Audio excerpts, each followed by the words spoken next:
Had another rough conversation with the voices in your head. They said that love has shut the door on you, and you'd be better off instead. Girl, don't you listen. Your time is gonna come. You talk about lonely, you talk about scared. I think you're thinking that nobody cares. Well, you know it ain't over, but where to begin? You gotta play if you wanna win. Yeah. So when you gonna let somebody in? It's a classic situation where you don't know how to feel. So you go it alone. You turn off the phone when the struggle gets too real. Yeah. Girl, you better listen. It's time to make a change. You talk about lonely, you talk about scared. I think you're thinking that nobody cares. Well, you know it ain't over, but where to begin? You gotta play if you wanna win. So when you gonna let somebody in? Yeah, let 'em in. You talk about lonely, you talk about scared. I think you're thinking that nobody cares. Well, All right. Good afternoon. Good afternoon. Good afternoon. Good afternoon. Happy Friday afternoon. Broadcasting from the B Level Entertainment Studio. I'm your host today, B Level, and today we're doing Straight Talk, No Chase. Straight Talk, No Chaser is a story time segment that I do every Friday at 12 noon, where I talk about just different things and give my story time of what's going on. So today, before I start talking about what I need to talk about, I'm going to talk about something that I need to be telling you about, which is UTB is looking for a female co-host. Now, I'm looking for a dope, energetic, smart, sophisticated person, female, to join one of Arkansas's favorite best podcasts, UTB. I'm looking for you. If you want to join a dope podcast that is breaking barriers in our state, send an email to utbpodcastlr@gmail.com. Again, utbpodcastlr@gmail.com. Or you could inbox any one of our crew members, which is Tristan, Candy Webb, Anthony P., Jayla Jefferson, who does the news. You can inbox any of them and let them know that you're wanting to be a part and why. That's what you need to send us. Send an email on why we should pick you. And if you do that, somebody will contact you and we will pick from the applications that we have emailed to us. Okay. Now, today, as I told you, Straight Talk No Chaser is conversation, story time about current events, different things that are happening. Today, I want to talk about something that is sweeping the internet this week. And it was Pete Diddy's, Sean Combs' Reckoning Netflix special produced by 50 Cent Curtis Jackson. All right, it came out on Netflix on December the 2nd. It is a 4-part documentary that starts from the beginning of Pete Diddy being a young person and going all the way up until the trial. Now, I am only on, I think, halfway through the 3rd series, so I am not finished it all. Every time I tried to complete it and watch it, I'd fall asleep. But can I tell you that this documentary has so much information and stuff in it about Sean Combs, I don't know how in the world 50 Cent, an arch rival of Sean Combs, get his hands on this. Like, if you're Sean Combs, first of all, you have a videographer following you around 6 days before you were arrested. And I'm assuming you thought that you was going to do something with this footage. And I'm assuming that you should have protected it so that it could not fall in the hands. Because I mean, it's private footage of you talking to your attorney. It's footage of you going out shaking people's hands when you knew that you were thought that you were going to be indicted. So you were going out wanting the public to, be on your side. So you were going out riding a bike, shaking people's hand, taking pictures. And then you get in the car, the SUV, on the way back, and you let somebody film you saying that you need hand sanitizer, that you were so disgusted that you had shaken so many hands and hugged so many people that you felt like you needed a shower. You needed to be clean, as if the people that your fans, were nasty. Now, this is also the guy that let people put, what is, I want to make sure I say the right word. Semen. That's what the word is. This is the guy that let somebody put semen on his nipple. Somebody's semen, you put it on your nipple, and you're saying that shaking somebody's hand or taking a picture is nasty. How can that be nasty when you let somebody put semen on your nipples, when you let somebody sleep with your woman and you sleep with her right after, unprotected? How can you call that nasty? But let's get back to the point. Let's get back to the point. So he had interviews, and let me just say this about 50 Cent Curtis Jackson. I met him personally. He was a professional. He was very smart. I had a situation when I was in a nightclub business that he had owed me a favor. And when I tell you 50 Cent kept his word to me. So I don't have anything bad to say about Curtis Jackson, 50 Cent. He did wonders for me. I met him. I knew him personally. He did everything and more for my club, for my business, as he promised. He had an artist that was supposed to show up. He didn't show up. And 50 Cent promised me that he would make it up to my business, and he did that. But 50 Cent was a genius to be able to get somebody that you don't like and do a documentary over his life.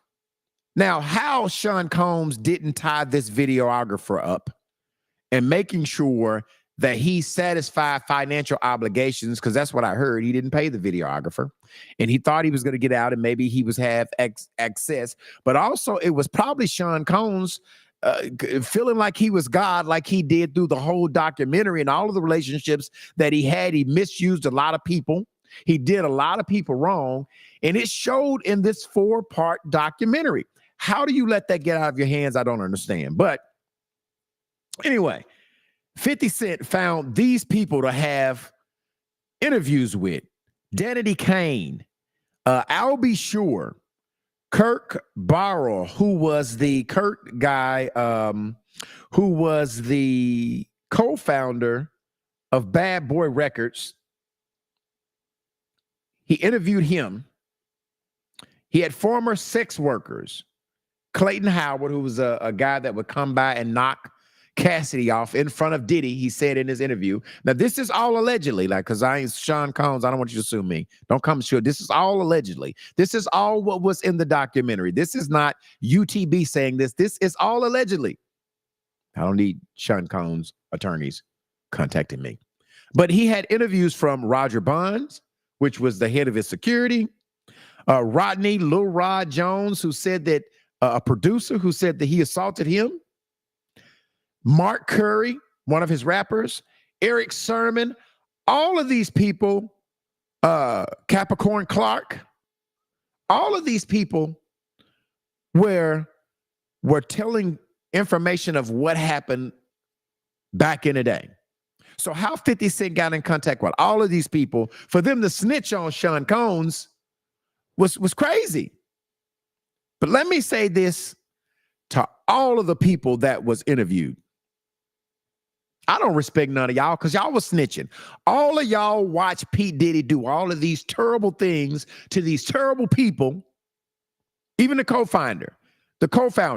50 Cent had one of his friends. He gave him 25% of Bad Boy Records.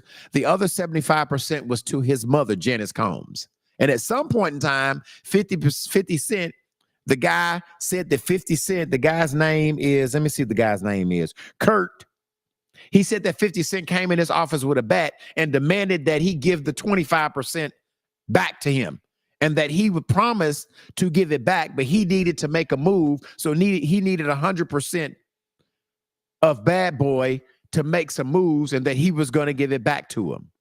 And Kurt was a dummy to sign it over because 50 Cent came in his office with a bat and I guess threatened to beat his butt and said that he needed the other 25%. So he signed back over the 25% that Sean Combs initially gave him when he started. All of these people, Eric Sermon, all of these people, Mark Curry, they sat up there and talked about stuff that they knew but Sean Combs was doing. And so to me, their accomplishments, they're just as guilty. How do they get the tail and snitch? They witnessed all of these things. They witnessed Pete Diddy, Sean Combs misuse all of these people. They talked about Keefe D working, the Southside Crips working for Pete Diddy to be the official security people because when they got into it with the West Coast people, big guy, I can't think of his name, it's not Death Row. And they talked about him offering $1 million to kill Tupac and the guy that was over Death Row. I can't think of Suge Knight. And so something happened when they were in Vegas, which everybody know. One of the Crips that took somebody's chain that was on Death Row got into Tupac, saw him, Orlando somebody. They kicked him and jumped him. And they started following them, looking for them on the strip. And something happened. They just happened to find Suge Knight and Tupac. Some girls were screaming their name and asking for their autographs or whatever. And Keefe D and the Orlando guy who got jumped, who was actually hours before, they were searching for Suge Knight and Tupac, and they accidentally ran up on them, drove up on them, and killed them. So at some point in time before this incident, Sean Combs supposedly had offered $1 million. They said that they would kill Tupac and the guy on Death Row's record, Suge Knight, for $1 million. So when he actually killed Tupac, Sean Combs only paid him $500,000 because he said that the deal that you had was $1 million, but it was for both of them. You only killed one. So Sean Combs supposedly paid $500,000 to get Tupac killed. Later, Keefe D admitted that Sean Combs, and he said he never got any money because of the person, and I can't remember the guy who made the connection between P. Diddy and introduced him to him. Supposedly, Sean Combs paid him, and he never paid Keefe D. But they talked about that. They also talked about the fact that Biggie Smalls was supposed to go overseas to promote his album, and Sean Combs decided to cancel the flight, and they went to a party, an award party, and that's where Big Papa, Biggie Smalls, Notorious B.I.G., was killed that night. And so the co-founder was saying he changed it at the last minute as to say he pushed Notorious Big to get killed. Those are some serious accusations that the co-founder is saying now. Everybody is saying how bad how much of a terrible individual Sean Combs was. They talked about how he beat people out of the money. Craig Mack's wife was on there talking about how they didn't have money. He was making all of these records and all of these hits. He gave them an advance. He gave them a change, but they had no money. All of them was talking about how scared they were. Craig Mack was considered flirting with going to death row and Suge Knight at some point in time. But after somebody got killed, Tupac got killed, he backed out of it, didn't want to go. Everybody talked about from the start of how P. Diddy started, working for the guy, and I can't, and I'm going brain dead with names, but the guy that he was working for free, and he taught him the game, and he learned the game. He was a promoter. He did this party, this basketball game where a lot of people were killed. He didn't have enough security, and they were talking about how he became the A&R and over this record label that he started working for one of his mentors. He got fired from that because they were competing against each other. And then he went to get some money from Clyde Davis to start Bad Boy Records. And that's how he got his start. He had Craig Mack. He had Biggie Smalls. There were the two artists that were doing really well. He talked about how he begged Suge Knight to teach him the business, and he just slowly started getting momentum, getting some hits, and turned Bad Boy Records into this great phenomenon record label that it was. But everybody talked about how bad of an individual that Pete Diddy is. And let me just say this. I do think that I love watching movies behind the scenes. That infatuates me to hear the story of how people got their chances and how they got their start and where they messed up. And if they would have did it all over, this is what would have happened. I was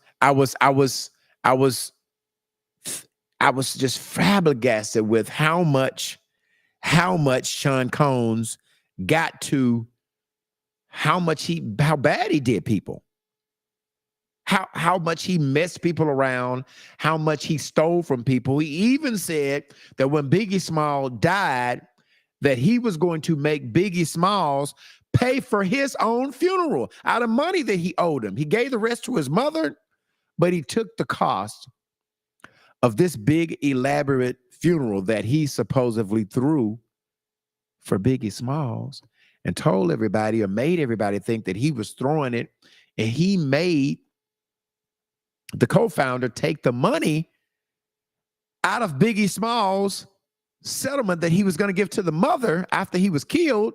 The money that they owed, he gave it to his mother, but he took the cost of the funeral out of that. Man, they're really making Sean Combs to be this monster.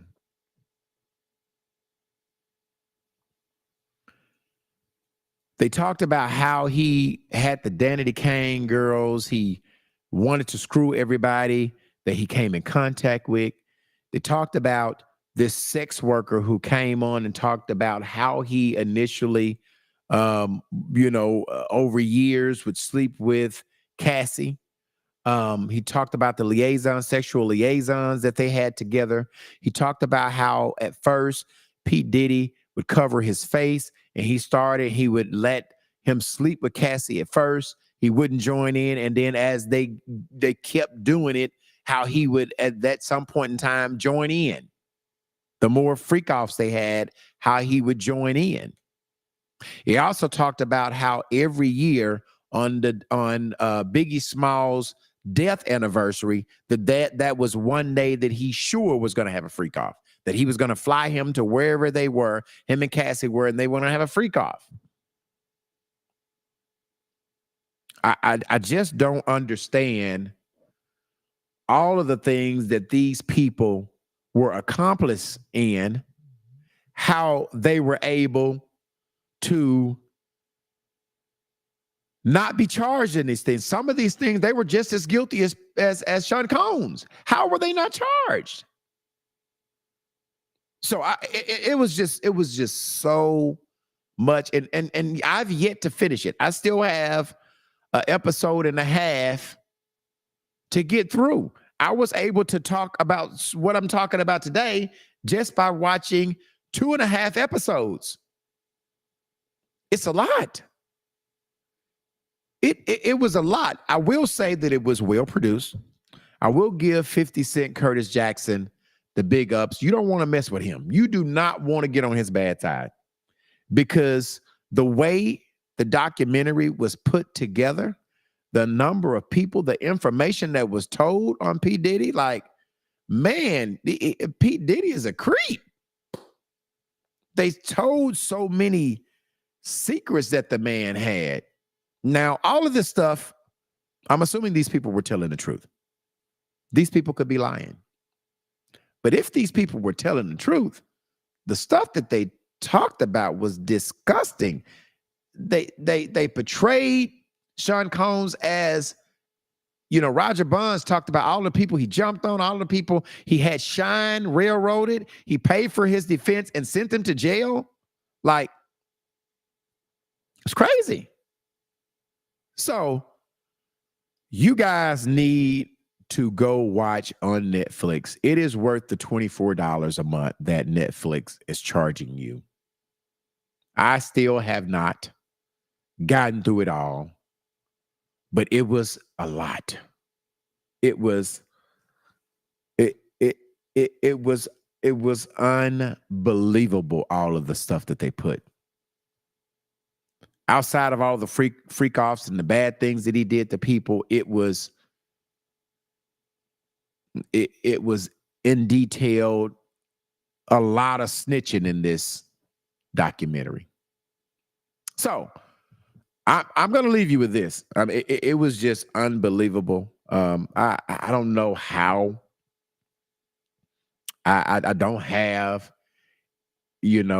much respect for Sean Combs out of all of the people he did wrong, and he had the power to influence and make people's lives better.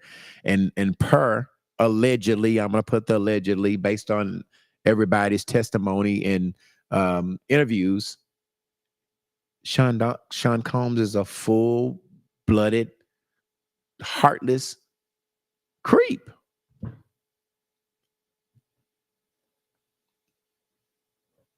He was greedy. He was selfish. It was all about himself. Anybody that has to be in front of the camera as much as Sean Combs, they talked about how he would make all of the artists pay him for appearance, and he was over the record label, so you had to pay him to dance in the video, and he would pay himself to be in the videos, and then require himself to be in the video.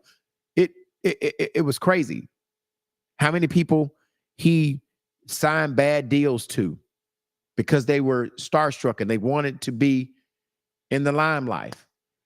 Listen, man, it just really was a lot. It was a lot. It was crazy. I highly recommend, if you have not seen it, go see it. You will be just fiberglass, that you will be floored with how much BS that you found out about Sean Combs. He was a billionaire because he messed everybody around, per everybody on that documentary.